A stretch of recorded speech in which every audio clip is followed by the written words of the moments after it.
కవిత గంగిడి గారు కామెంట్ చేశారండి. హలో, మా అత్తయ్య చనిపోయి 6 months అవుతుంది.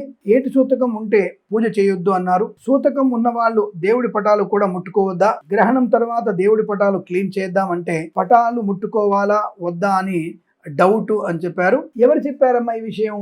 ఏటి సూతకం ఉన్న వాళ్ళు దేవుడి పటాలు శుభ్రం చేసుకోవచ్చు, దేవుడి అన్నిటినీ శుభ్రం చేసుకోవచ్చును.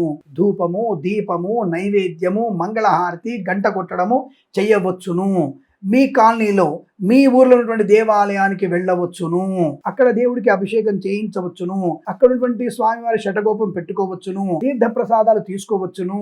ఇలా తీసుకోవద్దని చెప్పినటువంటి వెధవ ఎవడున్నాడో వాడి గురించి నాకు చెప్పితే నేను మాట్లాడతాను. క్లారిటీగా చెప్తున్నాను. ఇలా చేయొద్దని చెప్పిన వెధవ ఎవరున్నాడో వాడిని నన్ను మాట్లాడని చెప్పండి. ఏ ధర్మశాస్త్రం నేను చెప్తాను. ధర్మ సింధువులో, గరుడ పురాణంలో స్పష్టంగా దేవతార్చన చేసుకోమని చెప్పబడింది. క్షేత్ర దర్శనం వెళ్ళకూడదు. కొండలు, నదులు, నదాలు, క్షేత్రాలు, అటువంటి క్షేత్రాలకి ఎవరు కూడా సూతకం ఉన్న వాళ్ళు, కొడుకు కోడళ్ళు వెళ్ళకూడదు. ఈ విషయాన్ని గమనించుకోవాలి. అనవసరంగా పిచ్చి పిచ్చిగా చెప్పకండి. బ్రాహ్మణులకి తెలిస్తే చెప్పండి.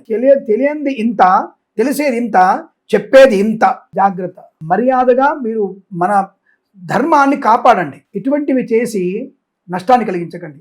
ప్రతి నిత్యము కూడా సంవత్సర సూతకమైన వాళ్ళందరూ కూడా శుభ్రం చేసుకోవాల్సిందే, దేవతార్చన చేసుకోవాల్సిందే. మీరు స్పష్టంగా చేయండి. కవిత గారు మర్చిపోవద్దు, బ్రహ్మాండంగా చేయండి.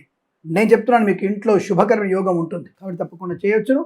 కాబట్టి మన ఛానల్ని కూడా సబ్స్క్రైబ్ చేసి 10 మందికి చెప్తే విషయం ఇంకో మంది తెలుస్తుంది.